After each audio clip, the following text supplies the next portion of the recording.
And I welcome you to the meeting of Muleskinners today. My name is David Robinson. I'm president of Muleskinners. And we will start soon, I think next week, with our usual local issues. Or often we're doing local issues. It will be school board candidates next meeting. And next meeting will be in hybrid and in the Democratic Central Committee. Today is entirely Zoom, entirely online. And we have two distinguished guests, at least, with us, ready to go. And Kathy Jensen, Vice President of Programming, will tell you about them.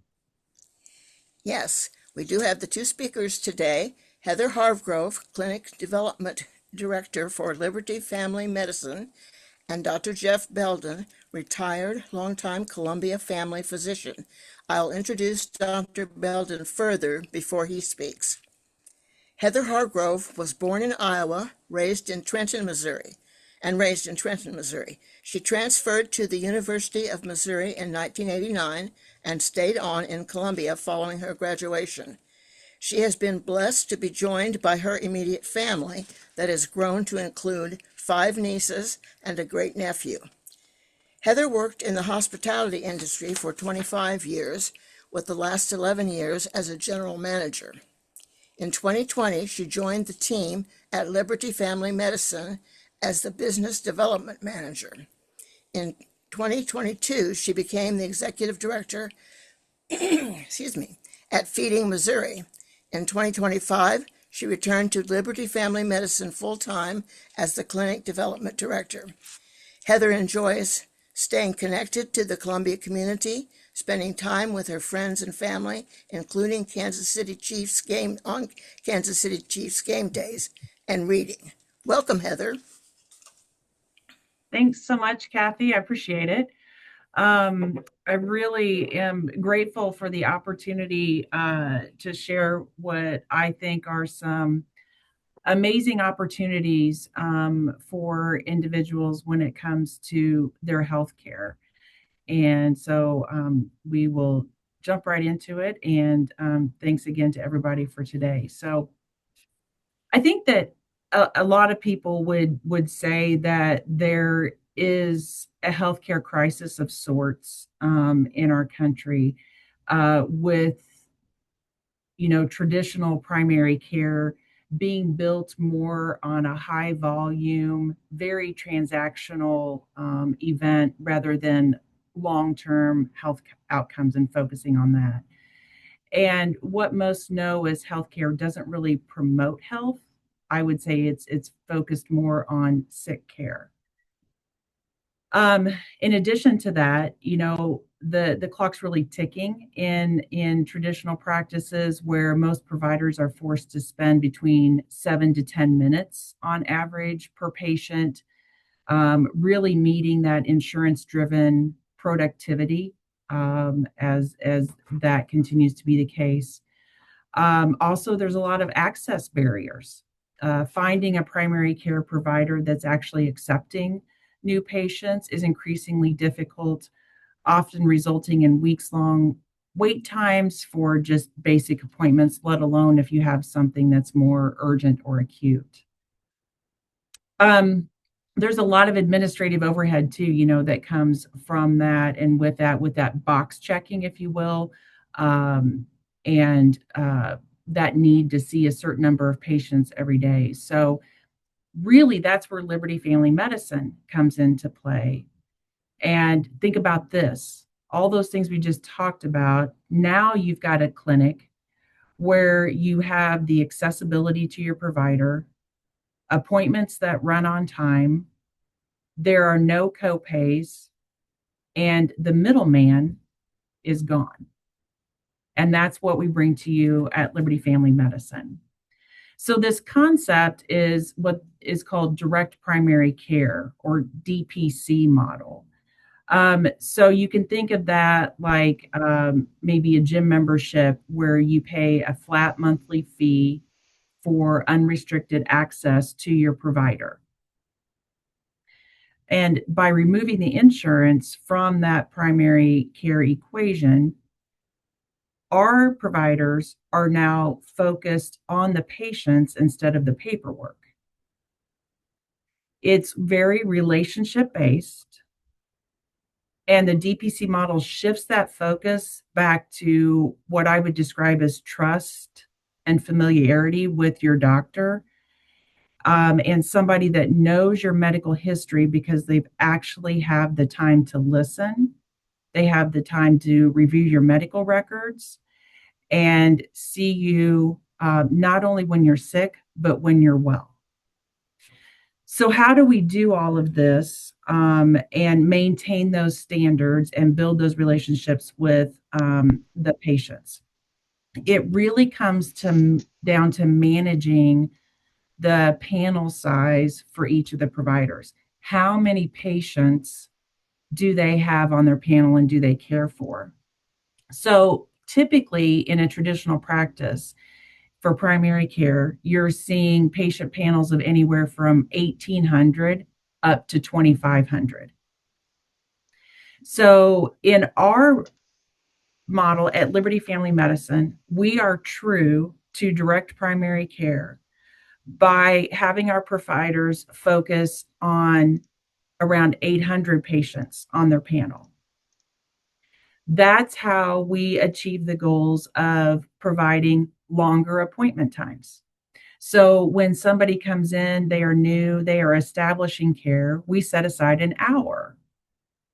They may not need the hour, but they have it in order to get to know each other, review concerns, challenges, and also possibly talk about health goals that they have and how they can work towards them. The wait time for an appointment like that is typically 4 to 5 weeks. If you have an appointment, you have a few concerns that you need an appointment for, that appointment's a half hour. Those are usually 2 to 3 weeks out.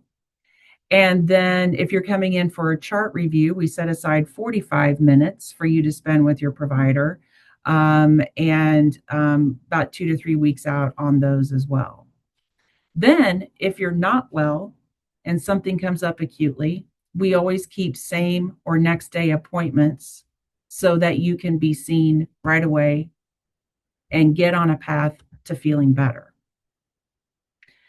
So the smaller panels allow for longer appointment times, that same or next day availability, and just really truly building that relationship with the patient and putting the patient first in their care. We offer full service primary care for all ages. So we're caring for newborns to seniors in our clinic. We can see everybody. Primary care physicians are really trained to do a lot. It's just that people have gotten used to being referred out for different things just because the time wasn't there to be able to do that. So the list of services that we can provide at Liberty is very lengthy. You can visit our website. We have not an exhaustive list, but we do have a list built there to really give people an idea of what all we can do and really focus on trying to refer out as little as possible. So it's not only focused on keeping your healthcare costs down, but it's also in mind to keep you with the provider that has gotten to know you, knows your medical history, and is ready to care for you. Another huge benefit is that there are zero copays. So you have unlimited access to your provider and you do not pay copays for your visits. And it doesn't matter the format of that. So if you're in person, if you do a virtual or a phone, and another huge benefit is each member is provided their provider's cell and email for two different reasons. The first is if you have a non-urgent concern that you're like, I don't need an appointment, but I sure would like to talk to my provider, ask a question. You can email or text. They will respond to a text within 1 business day. They'll respond to an email within 1 to 3 business days. Additional benefits in the clinic include us dispensing most common generic medications at a deeply discounted cash pay rate, which includes over 150 generic medications that are provided at no additional charge and included with membership.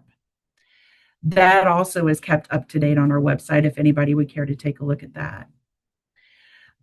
Labs are also offered at deeply discounted cash pay rates. Compare that with traditional insurance versus the cash pay rate. As an example, if you're coming in for a chart review and you're doing fasting labs, CBC, iron, vitamin D, those kinds of things, that's going to run about $50 cash pay. Yes, I see that reaction. The last time I was on traditional insurance has been several years ago. Unfortunately, I didn't know any different. That's the way a lot of us have been taught over the years, that there's no options, but there are options out there. I had the exact same blood work done, ran through an insurance company. I still paid $168 out of pocket. The exact same blood work here would have cost me $50. So there really is some true savings. Plus, you can have all of these services under one roof. And then we also offer several in-clinic procedures.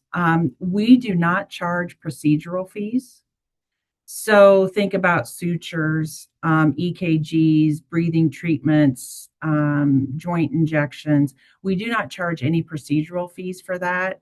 And there could be some materials cost associated with those. But again, those are at deeply discounted cash pay rates as well. So when you're a patient at Liberty, the best piece of advice I can give you is when something comes up, you should always call us first. If we are unable to help, the nursing staff and your provider will help coordinate care and the next steps.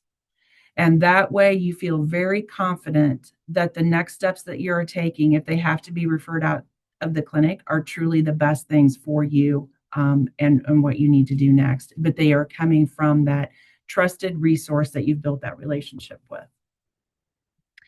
As far as pricing is concerned, Liberty itself is very transparent. And it's very refreshing. It is like I mentioned before, a monthly membership fee, and that's based on age. I also mentioned to you, we care for newborns to seniors. So children ages 0 to 18 with at least one adult membership are $35 a month. 19 to 44 is $65 a month. And then ages 45 plus are $85 a month.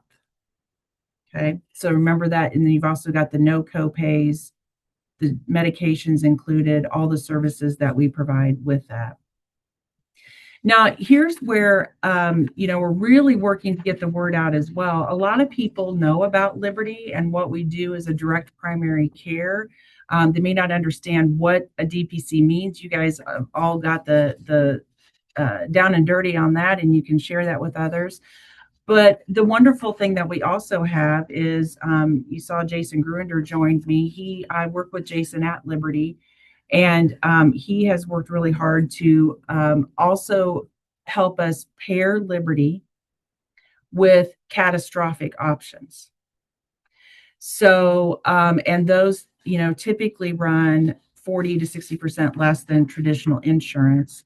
And they're really focused on health and wellness and promoting health and wellness, but providing you that peace of mind and comfort that if something major medical does come along, that you have that coverage to be able to help.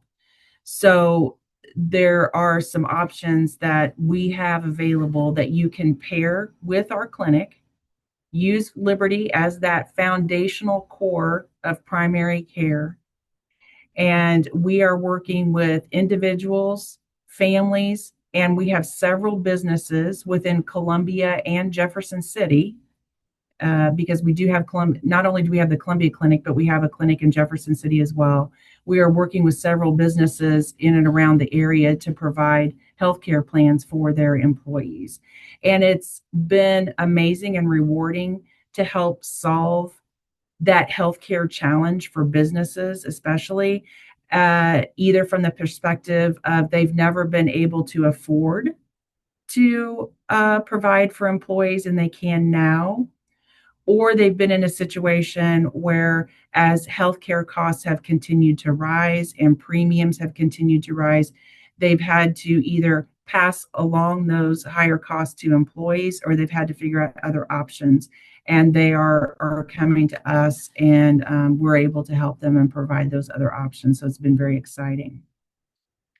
As far as our team and the vision, Liberty was founded by Dr. Bridget Grunder in 2016. So it's extremely exciting that we are coming up on our 10-year anniversary.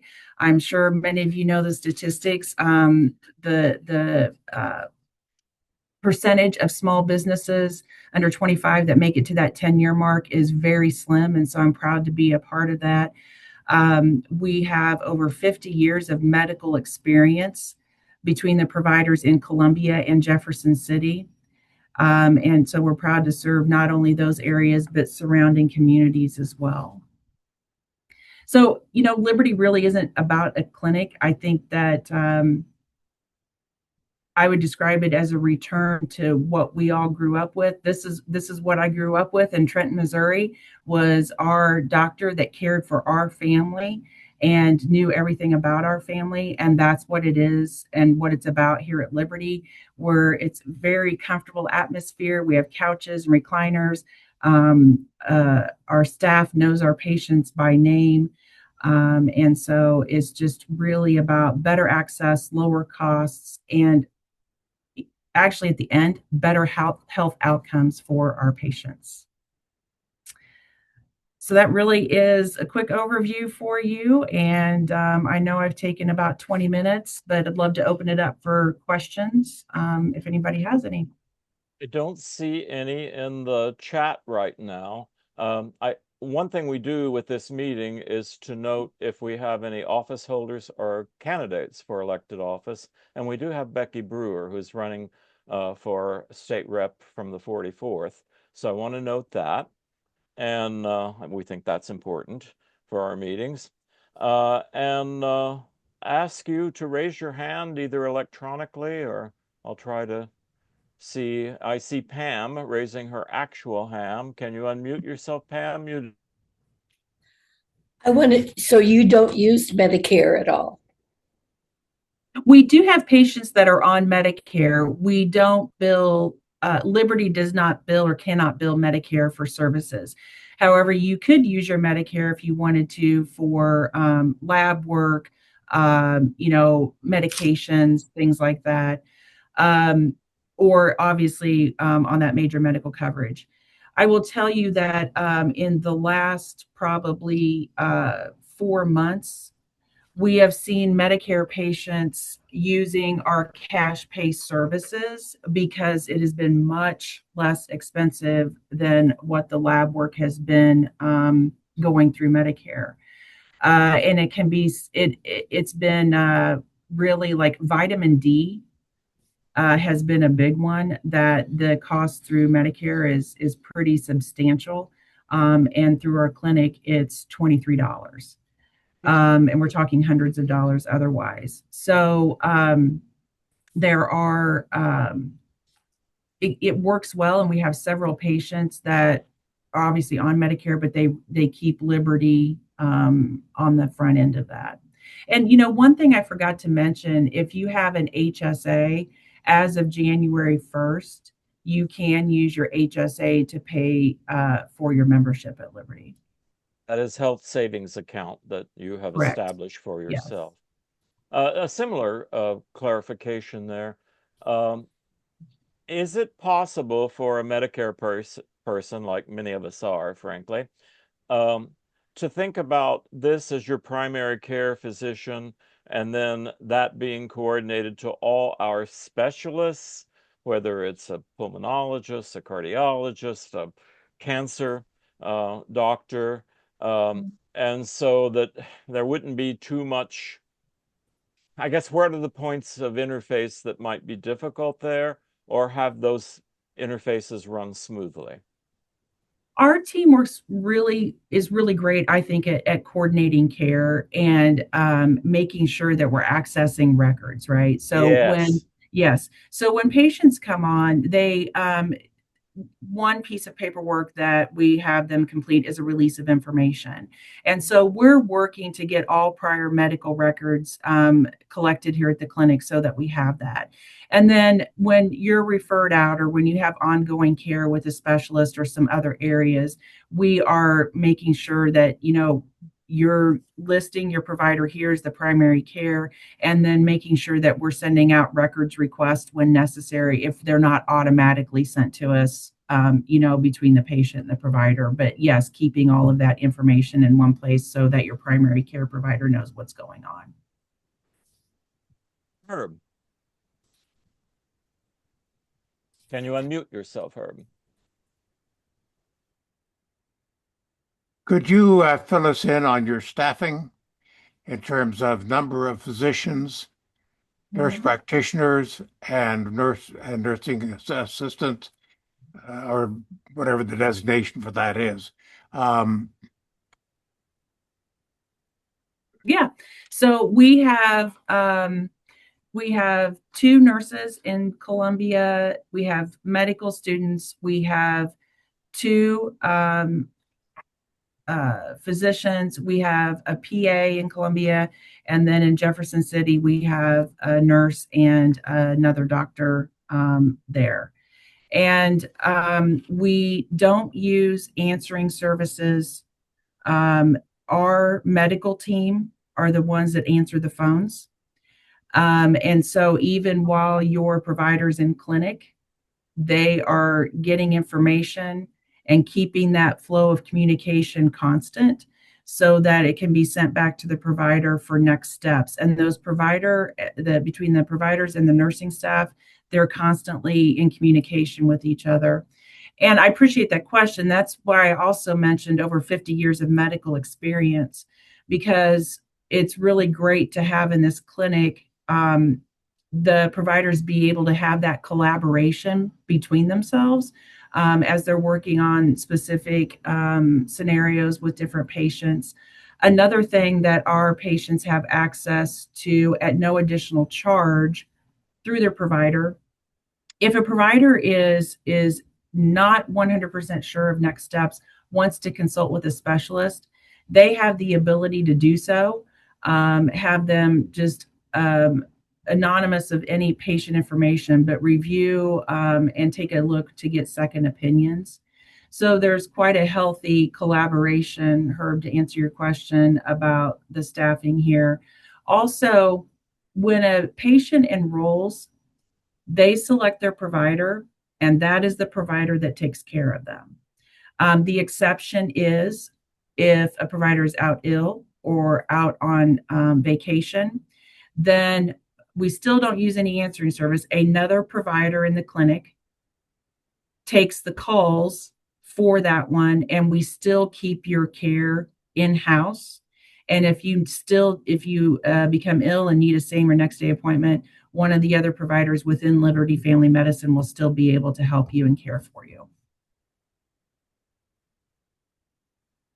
Okay, who else has a question? I'll ask you, I think, a kind of an unfair question, but it's one that comes up with your Medicare patients a lot, or people who are at that age, as they're very concerned about, how costs go up. So the unfair question is that rate of membership, has that been stable? I mean, it's reasonably low, I guess. I mean, maybe $1,000 a year, or yeah, $1,000 a year would not seem so low to some people, but when you think about the deductibles and all that, the co-pays, it's not it's not 1,000, it's 1,000 minus all that stuff. But is that likely to go up? Is your business model working? Is everything looking stable at this point? You understand my question? I do. And so I think, and Jason might jump in here, I think in 10 years of business, have we raised rates once, twice? It's been very stable. And obviously we wouldn't still be here 10 years later if it wasn't working. And Big time. so 2 times. Thank you, Well, Jason. the first time was just due because it had been 5 years and nothing had increased. I may be off maybe 6 years. And then the most recent raise was minuscule, but because we added on a lot of benefits, free medications and things like that. So in a 10-year history, we've raised rates twice. Now, that being said, I work with clinics with what I do around the country. There are clinics in Florida that charge $110 a month, no matter your age. So it's just interesting to see what other clinics do. Yeah, it is interesting. And there are other options, but I go back to what I said about trying to keep it simple and we keep it very transparent and just work to include as much as we can. And so, and you're exactly right, David. There is a lot to take into consideration when you look at 85 a month, but then when you look at what you spend in copays, and then it's also really hard to put a value on what it means to you to actually have access to your provider. Oh, You know, absolutely. and that is, and when people start thinking about it, and quite frankly, we have had people go on Medicare and they have said, and I say this again because it just happened this week with 2 patients. They'll go ahead and archive their membership with us, and they call back and they're like, I have made a huge mistake. Can I please come back? And of course we absolutely want them back, but many have said the conversation I've had is I knew the value, but boy, I truly understand the value of having your team on my side as a medical partner, and walking through them, in their healthcare journey. And so there is a lot of value in that and being with people that know you and you having access to them. And then you take all the copays and everything else. So it might seem like a bit of investment in the beginning, but by the time you get to the end of the year, I feel pretty positive in saying that you will have seen some savings. And Medicare isn't, for the most part, really focused on primary care. And so I think when you look at that part of it might be a little light, whereas and adding Liberty in with that can be very helpful. Well, that's the one thing I wanted to ask about. I mean, I'm thinking my own case. I've had a pretty catastrophic illness, and in that time, 5 years ago, and in that time, I lost my primary care, and your group was recommended to me after hearing Good. some of my complaints. I did find I think, a good primary care person if I can keep him, but I would tend to want to keep all my Medicare insurance coverage and add you if I decided to Yes. come to you. And I Yes. suspect that's what most people do. Yeah. Yeah. We recommend, and we have some partners that we work with that can help people navigate that Yeah. when they're getting ready to go into Medicare to make sure that they get into the right plans that are a good fit for them. And because that's not our area of expertise, right? But it is a good idea to work with somebody. And then we make sure that those folks are familiar with what Liberty can do, because that's helpful as they're taking all of that into consideration. So Well, I was just going to make one quick comment about your yes. Medicare question. So I'm still appointed with United, Anthem, and I played with Medicare for a couple of years trying to help friends, family, and patients with that. People who haven't made it to Medicare, they don't really understand. Medicare is a great program, but it's still the same healthcare system that's overworked and doesn't have time for you. It's not a system. It's not a healthcare system you're getting access to. That's what people, I think, in their mind before they get to Medicare, they always forget that or don't ever think about that.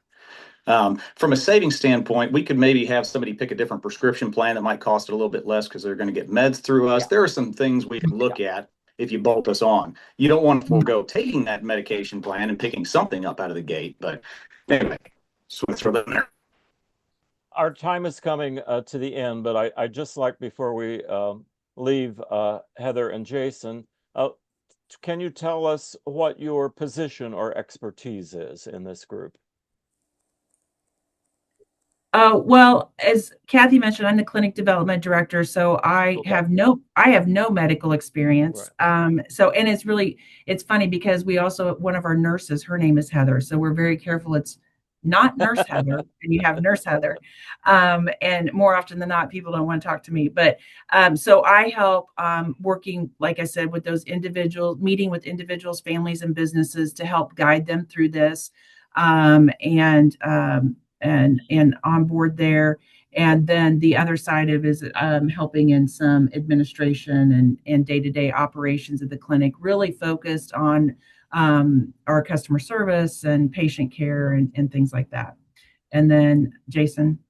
I'm married to the owner, so by because of that. But now my background's construction and engineering, but I set up a health benefit business where I work and mold things around Liberty. So I kind of sometimes call myself a health benefits engineer.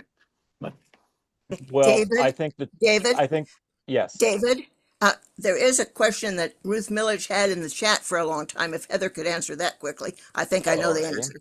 Well, yeah, and then we saw that we kind of touched on it earlier. So we've got our EMR that we use for our record system. We are getting records from other people.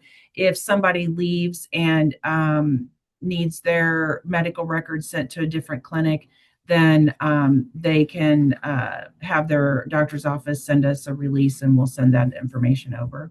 But we can work with any facility as needed and take care of things that way. So hopefully that answers your question, Ruth. And I didn't mean to ignore you. It's just that we had touched on that a little bit earlier. So hopefully that answers your question. I thank you, Kathy, for helping me with my multiple jobs here today and noticing Ruth's question. Thank you, Ruth, for getting that clarification. But we must go to our next guest now and thank these people from Liberty Family Medicine for making this presentation today. I really needed to hear this. I think a lot of people did. Thank you. Kathy, I ask you to introduce our next guest. Yes, and we'll add some time on for Dr. Belden here. Dr. Belden, MD, has been a practicing family physician in Columbia for 40 years and is now happily retired. He was part of a family medicine group, Columbia Family Medical Group, from 1982 to 2007, with privileges at Boone Hospital Center. Then Dr. Belden served on the faculty in the Department of Family and Community Medicine at the University of Missouri from 2007 to 2020. He is an active member of Physicians for a National Health Program, an organization of physicians and other healthcare providers and professionals which advocates for universal, comprehensive, single-payer national health insurance and collaborates with other organizations and individuals to fight racism and advance social justice. Welcome, Dr. Belden. Thank you, Kathy. And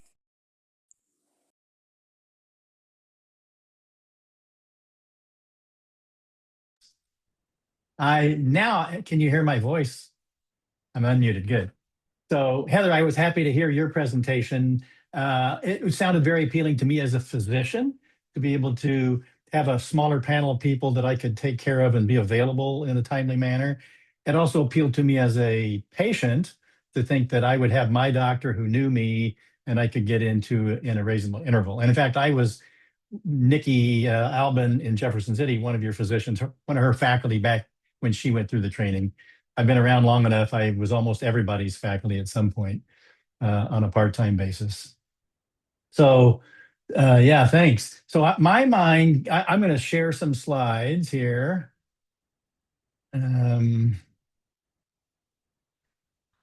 All right, you should see a title slide that says Improve Medicare for All. Do we? Okay, good. So I'm going to talk about rescuing American healthcare. So Heather just spoke about a physician and patient relationship, and I'm going to talk about a healthcare system picture. So listening to her, I was reminded of Marcus Welby, MD, who was on TV back in the 70s. Some of you here know that. He was a family physician. He was able to do one office visit a day, a house call, and it was that one visit was also the one episode for the night. And that was really luxurious amount of time that he had to devote to his patients. But we'll move on. So back in the day, also I enjoyed when I first started practicing in Columbia in the early '80s. Our office visits cost $8. And so I could give people a 8.5 of an 8.5 by 11 sheet triplicate where I made one checkbox to say, this is the diagnosis, or this is the visit type, and another checkbox to say, this is the diagnosis. And the patient took a copy of that and sent it to their insurance company, if their insurance even covered office visits. So those were the good old simpler days, and things have changed a lot since then. And you'll get a little glimpse at how they've changed. So as a country, we suck at healthcare. We suck in a couple ways. One is we pay a lot more and we die younger. So I want to take pay a little attention to that. So this complicated looking ball of yarn in the upper left is a graph of life expectancy at birth and the cost of healthcare. And if you start in the lower left of the white rectangle, you'll see 1970. And then in the upper right, you'll see 2023. So this is like a 50-some year story of how much healthcare costs and how long people live. So the good news is that life expectancy is getting better and cost is going up, so that you hope that there's a match somehow. So there's a lot of countries here, but where's the United States? Well, it's there, which is lower for life expectancy. On average, we have about a 4-year lower life expectancy than our developed country peers in the upper left. And we also pay almost twice as much, close to $14,000, as you'll see in the far right there. Now, what's going on here? Why is that the case? Well, whoops. I clicked, there was a pause, it was too slow, and I clicked again. So in the green glob up in the top, all these countries have some form of national health insurance. And in the United States, we've sort of done this experiment of systems over the years. Back in the early 70s or 80s, we had the HMO Act, which was great for family doctors because we got paid like a subscription fee to take care of each patient. And that way we could do things like Direct Care does, handle phone calls and do stuff that didn't require a specific extra charge. Then came along Medicare Advantage in the middle there, which is a whole other story. And then we've had the Affordable Care Act and a hodgepodge of programs over the years, but still costs keep climbing and our outcomes don't get that much better. I'm mentioning life expectancy at birth here, but many other health measures are also not so good, like maternal mortality, infant mortality. Those are for two examples. So what's so complicated about our payment system? My little illustration here has patients on the left, all those Americans, and on the right, you see the physician and the providers, you got the hospitals in the middle, and you got pharmaceutical expenses at the bottom. So, and in between flows the money. So for example, the federal government is involved in a lot of healthcare, including Medicare, Medicaid. There are financial implications of our federal tax system for discounts on our health insurance or tax benefits from health insurance, and many more ways that I won't go into. And then state governments as well have, they pay for Medicaid and some other employee benefits. And then you've got companies like employers like the university, the Black and Gold Stripes, plus on top of that, all the healthcare insurance companies. And then, so what happens in this scenario?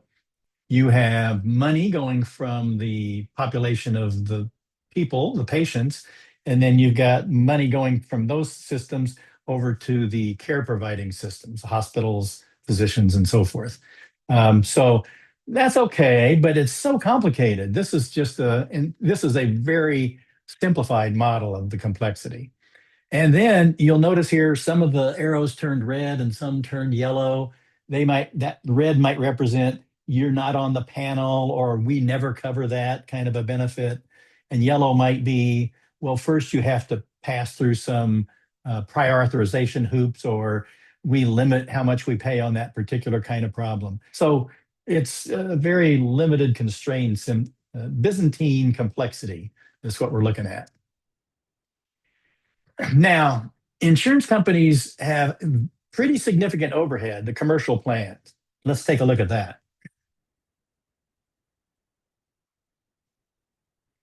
So the total spending for healthcare in these developed countries you're looking at, Japan, the UK, Canada, Sweden, France, Germany, their annual per capita, based on 2023 data, is around $7,000 per person on average. And at the bottom, the United States is noticeably higher than that, nearly twice as high as the other countries' average. Well, why is that?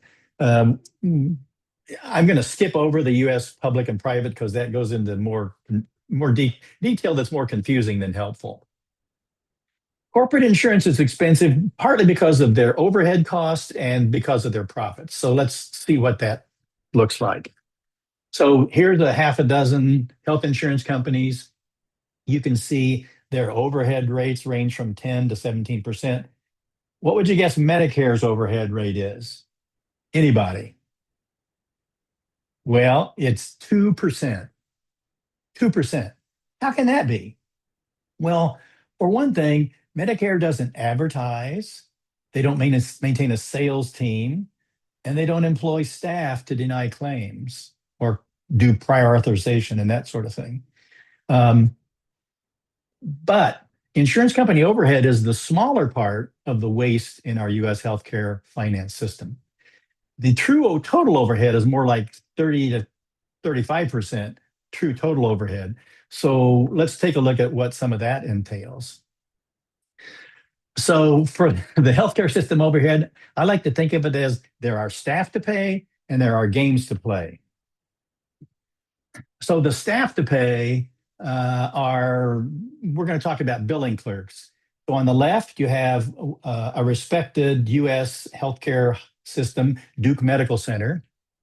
This 957-bed hospital has those number of beds. And on the right, we have the University of Toronto Hospital in Canada. They have a little more than 1,000 beds. So at Duke in the US, they have 1,600 billing clerks for those nearly 1,000 beds. Now, Duke is a little more expensive than the average hospitals. On average in the US, it's about 1,000 billing clerks to 1,000 beds. In Canada, at University of Toronto, guess how many billing clerks they need? What, a couple hundred maybe? No, it's 7 billing clerks. 7. In fact, my understanding is that half of those 7 are for managing the patients that come from the US to Canada to get services done, and they have to bill American insurance. That's a big difference. That's a big part of waste. The other thing is that Medicare makes Americans healthier. So here's another graph that compares 17 peer nations like UK, Canada, Denmark, Finland, Germany, et cetera, and how long people live.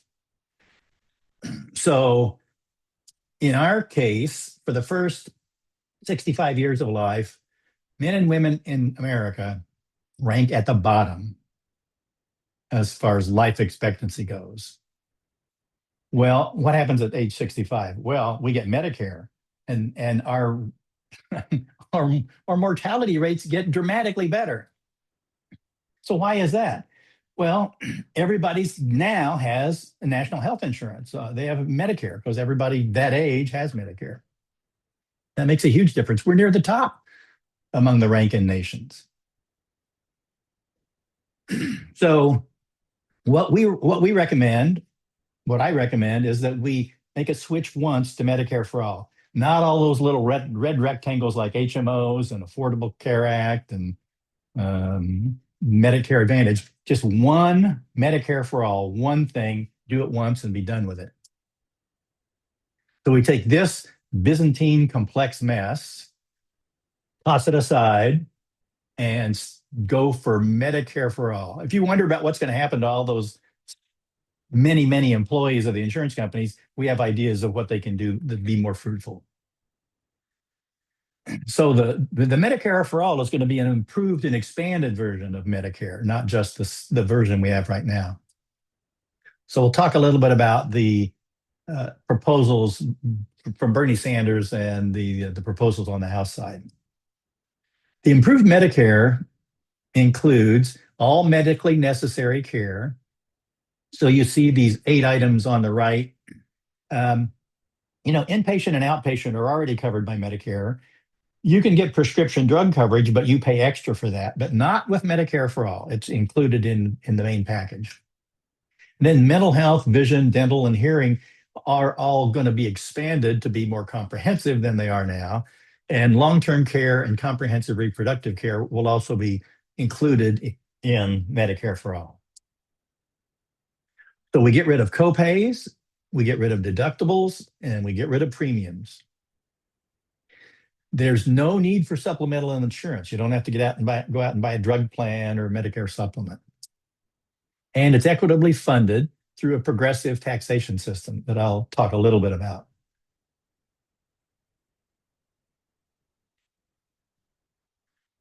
So nobody gets left out of this system either. It includes everybody who resides in the US, regardless of their age, income, employment status, or immigration status.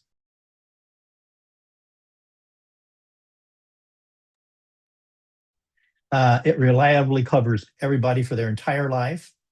You may have heard of people who had an insurance policy that capped out at $1 million lifetime expenditure. And if you had a catastrophic kind of cancer, you might spend more than $1 million in your lifetime. That doesn't happen with this Medicare for all. Nobody is denied care due to pre-existing conditions, and patients have the free choice of practically any doctor or any hospital. So what about our hospitals? Aren't our beautiful hospitals going to go downhill if they can't rely on the payment system that they've had for the last 30 plus years? Well, they look pretty good here, don't they? And these are Canadian hospitals. So these hospitals are thriving quite well in the Canadian universal coverage system that they have for healthcare. The way that the hospitals will be protected financially is there will be a global operating budget and negotiated for each hospital. So today, hospital financing looks something like this. Hospitals chase procedures. When I first started in practice in Columbia, Boone Hospital developed a cardiac surgery program because that's where the money was. And over the years, hospitals have learned that orthopedic procedures, joint replacements, cardiac surgery, cancer treatments, those pay well, and you want to do more of those and less of the things that pay less well, like psychiatric care or maternal health. So hospitals invest in those profitable services. They build operating rooms, they build cardiac rehab centers and so forth. And then hospitals have to optimize billing. So as a family physician, if I admit somebody to the hospital, send them home, write the discharge summary, and list the diagnoses, somebody in the billing system at the hospital is looking at my notes and all the other evidence in the chart, and they may come back and say, hey, Dr. Belden, you forgot to mention that the person who came in for a heart attack also had diabetes. We need to mention that because that makes our payment better for that single payment for the hospitalization. So there's games to play. And during the pandemic, it created a fiscal emergency for hospitals when we needed them more than ever, but they had to cancel elective surgery cases. That hurt their bottom line financially. And it's a whole complex mess that I don't have time to go into for responding to pandemics. Now, Medicare for all financing has this kind of benefit. It's predictable, negotiated annual global budget for each hospital. So the hospital knows what they're getting at the beginning of the year. They plan their program development around that. And they don't have to worry about chasing lucrative procedures or playing optimized billing games. It greatly reduces the overhead by a lot. It ends the hunt for these most profitable interventions, and it aligns the resources of the hospital with the health needs of the community. Like, do we need more mental health beds? Yes, we do. Do we need better services for obstetrical care? Yes, we do, so that everybody who has a pregnancy can get the care that they need. Can we afford this? Well, a number of experts have looked at this over the years, and the consensus answer is yes. 253 economists have done research over the years, and they have signed a letter backing Medicare for All. Also, the Congressional Budget Office, now I'm told the CBO isn't necessarily people's favorite because both parties hate them to a certain extent because they just run the numbers and they tell you what they think is the truth. And it's not a partisan report. So the CBO says that Medicare for All ensures universal coverage. It eliminates nearly all the copays and deductibles. It increases provider revenues, and it reduces total healthcare spending. So that sounds pretty good to me. What about the patients? Is this going to affect the patients' pockets? Well, we have a little tool here that you can use to go in and check on how you would be covered. The total that you pay for healthcare right now is based on premiums and co-pays and deductibles, and the fact that some providers might be non-network and you pay more, and it's based on your taxes. And it's that total amount of money that it should really matter. So what you can do, you can go to this little savings calculator, and I did this a couple of days ago because I was curious. And you can plug in your numbers, like what was your income last year? What did you pay for health expenses? And answer a few other questions. And it'll tell you with the Medicare for All model, what your savings would likely be. And I use the word savings because it's almost always going to be savings, and rather than higher cost. This model is based on a progressive income tax. So it would be 1% income, 1% for income above 89,000 for single filers, and it rises to 11% for income above 539,000. There'd be a flat payroll tax of 1.65%. There would be a corporate profit tax of 15%, and there would be a wealth tax of 3% for households with assets of more than $30 million. And I think everybody can afford that. So what should Democrats do? Well, my advice would be to be bold. Go for Medicare for All. So when you're campaigning, endorse the plans for Medicare for All. Now, would there be political practicalities that need to be overcome? Sure. But I think the Democratic Party wants to stand up and say, this is what we need as a nation. There are currently single-payer national health program bills in the U.S. Congress. One is the House Bill 3069, another is the Senate Bill 1506. They're very similar bills. So those are out there already. At the state level, we have another opportunity, and that is to find alternatives to Missouri Medicaid privatization.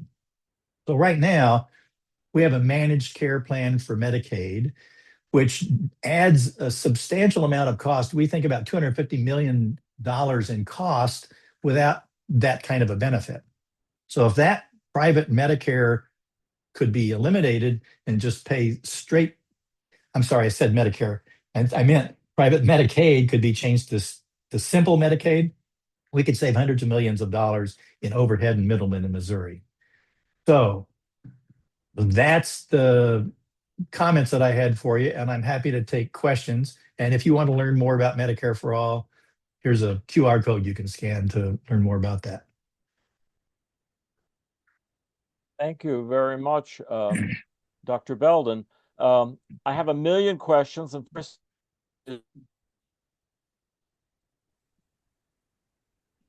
David, I lost your audio. You said you had a million questions, but I haven't heard the first one yet.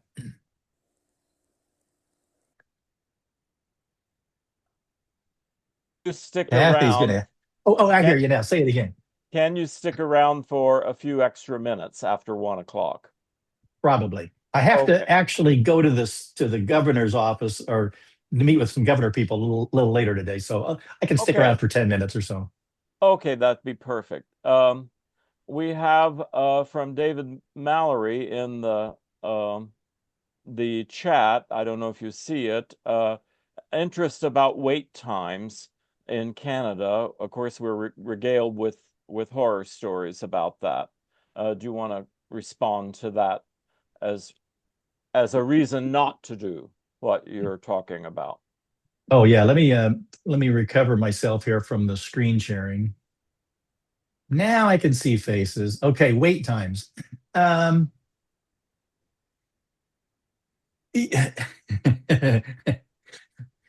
well, the people that have strong interest in not seeing this go forward always have scary stories to tell. Yeah. It used to be the American Medical Association that told all the scary stories when we were trying to get Medicare passed, when it was first passed. So I talked to physicians and friends of mine that are in Canada, and I'd say by and large, yeah, you might have to wait a little bit longer to get your hip replacement in Canada. But on the other hand, everybody gets what they need. And so in this country, there are people that can't even go see the doctor, or they know they've been told they're going to need a hip replacement, but there's no way that's going to happen, because if they took time out to get a hip replacement, their income's going to stop, they're going to lose their job. Medical bankruptcy does not happen in Canada. So, yeah. So anyway, thanks for that question. I'm sure it can be longer, but we have more questions. Alice, Yeah. please. Alice, can you unmute? Okay, Jeff, I'm glad you mentioned that Medicare for All isn't free. When Bernie was going around talking with that, I think people had the idea that they wouldn't still have payments to it. But here's my question. In the interim, is it worth trying to continue Obamacare, which so many people have seen increased rates unless our federal government can act? That's your personal opinion.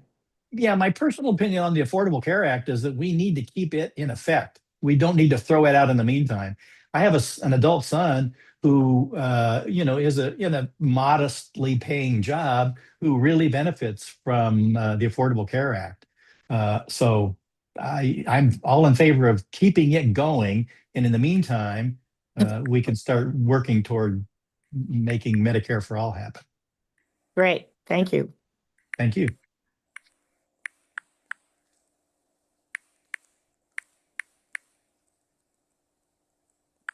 Well, Herb has his hand up, his icon up. What's your question, Herb?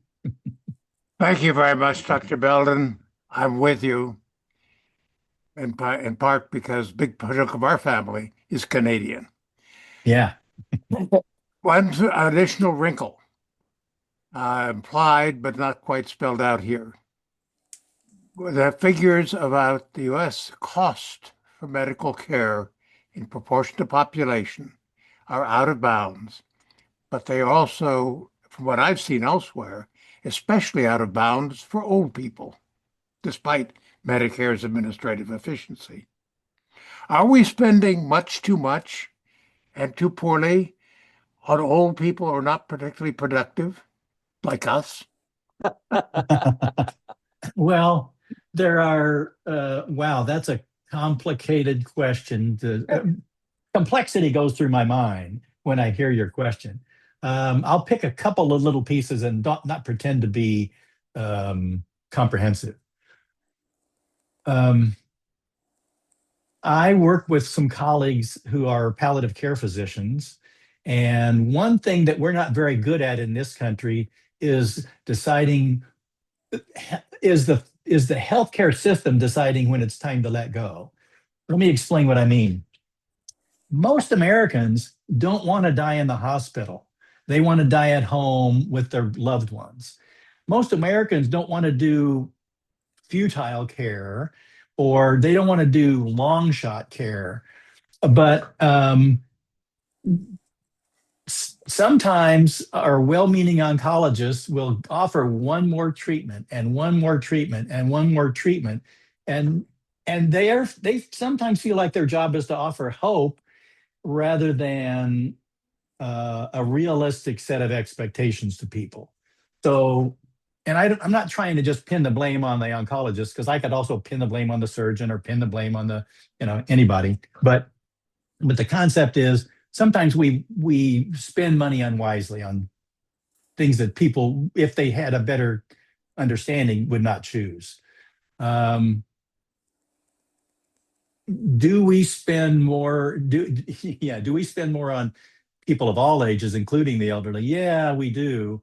And part of it has to do with the things that pay well, like cardiac surgery. We do a lot more of that. I mean, if you get paid, I'm going to do that, by golly. So I don't know how satisfactory of an answer that is, but that's what you get for the day. Let's see. Jason, we'd like to hear your question. Can you unmute yourself? Yeah, can you hear me okay? Yeah. Yes.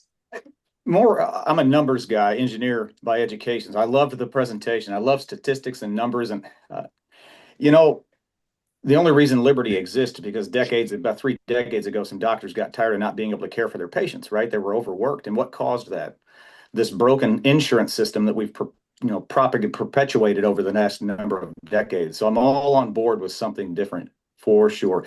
Another weird stat, and again, you can find different stats probably to support any case that you want to make, but one of the leading causes of bankruptcy in this country with people who have health insurance are medical bills.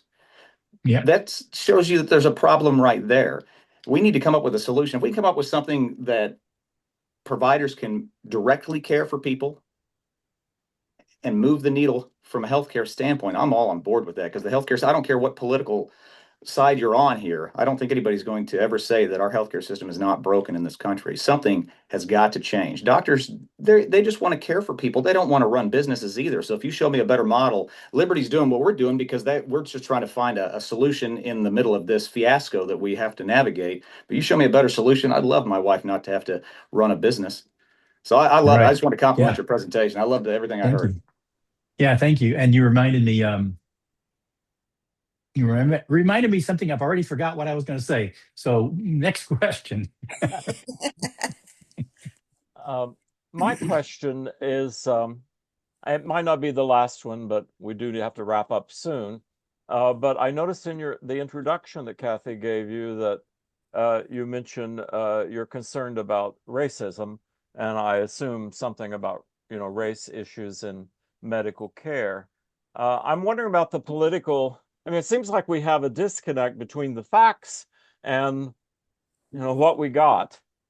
And you present the facts so clearly that everyone should have to agree. But for some reason, an awful lot of people are being scared into or are putting forth, huge objections why we can't do Medicare for all. How big a factor do you think racism and anti-immigrant feeling and things like that have to do with that? In other words, we can't do it for everybody because then Black people will get it. Yeah.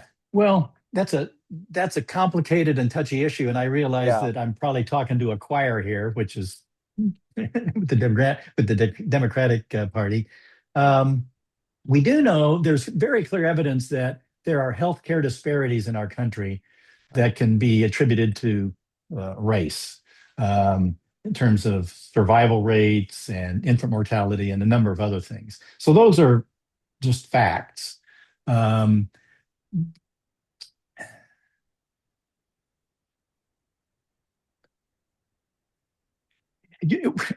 At a higher level, we know that there are different people live in different information silos. There are people that are listening to their very conservative media. There are people that, if you're on social media, your stream adapts to what you've expressed interest in before. So my liberal friends are not going to see a lot of the content that my conservative friends see. So that's another factor. So basically, we're hearing different sets of facts. Plus, we've had some erosion at the highest levels in terms of being loose with the truth. So I think I'll just stop right there. Well, I don't blame you. I opened up a big kettle of fish there. Yeah. And yeah, I mean, different communities have different needs that need to be addressed, and it's all very complicated. I think we'll ask Kathy maybe to ask the last question for you, Dr. Belden. Okay. Well, I just wanted to clarify. I guess when I heard Bernie talk about Medicare for all, I thought, how does this work? Because with Medicare right now, it only covers 80% of medical costs, and you have to either pay the other 20% yourself, or you buy a supplement, which gets more expensive every year to cover that portion for you. But if I'm understanding correctly, the proposal that the physicians group is forwarding is that healthcare would be totally paid for at the point of getting the care, but we would all pay our share through taxes. Right. I think it's really important to think of Medicare for all is not today's Medicare plastered onto everybody. It's really a vastly improved version of Medicare that everybody is eligible for and gets automatically because they live in the US. So it's a better Medicare, a big, beautiful Medicare. Those You know, words are toxic. I think that's a good statement to leave it with, and it's not and it's a true statement, I think, for what people's Yeah. intentions are here on Yeah. this. There are two So comments in the chat, David, that people okay. might want to notice. Um Alice and yeah, Steve. Steve Calloway, our dear friend, a lot of experience in these issues, was talking about health disparities according to age and race. And um and I think our current system may is not doing much to help discover how to how to alleviate some of these disparities. Would that be fair to say?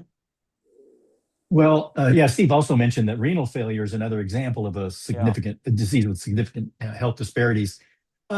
You've probably noticed that President Trump's campaign for his version of the truth has eliminated being able to talk about diversity, equity, and inclusion.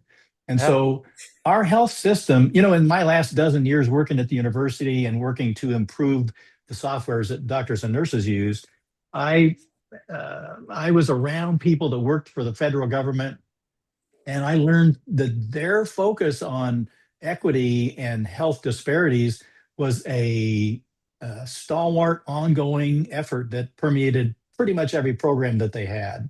Mhm. And those programs have been decimated in the past year. So Ooh. the ARC, my funding when I had little research projects going on, the funding I was involved with came through an agency, AHRQ, uh, Agency for Healthcare Research and Quality, and that was one of the most severely slashed budgetary areas. I think they got like 60 some percent of their budget slashed. So I talked to my colleagues that still are working at the university, and they're spending all their time now trying to find writing new grant applications. So I wish yeah. I'd have stopped you on the previous question. It was a lot more upbeat. That is really Yeah, serious. That is a really serious report that I thank yeah, you for. And I do yeah, you're want to welcome. stop now because it is 10 after. And thank you so much. I think, is it safe to say that if we go on the PNHP website, we can find all day or all week seminars and presentations all over the country that this group is because there's just so much we need to know about this stuff. Yeah, yeah, you can find stuff, and if you like to read, there was the QR code. I can have Kathy share the two QR codes Okay, maybe that I showed you. our IT specialist can get that up with your recording too. And Okay. I will stop now. and we'll do a little bit of talk and off the record, off the recording now. And you're welcome to stick Okay. around, but we'll be talking amongst ourselves, as we say. And So you asked me if I could stick around a little bit. Have I done the sticking around a little bit already? you have done the sticking around a bit. I was talking to everybody. We'll have a Okay. kind of little meeting now, and we Okay. expect you need to go off to something important, of course. I need to get off to whatever the next thing is. Thanks so Thank you much so for inviting me. Bye-bye. Bye-bye.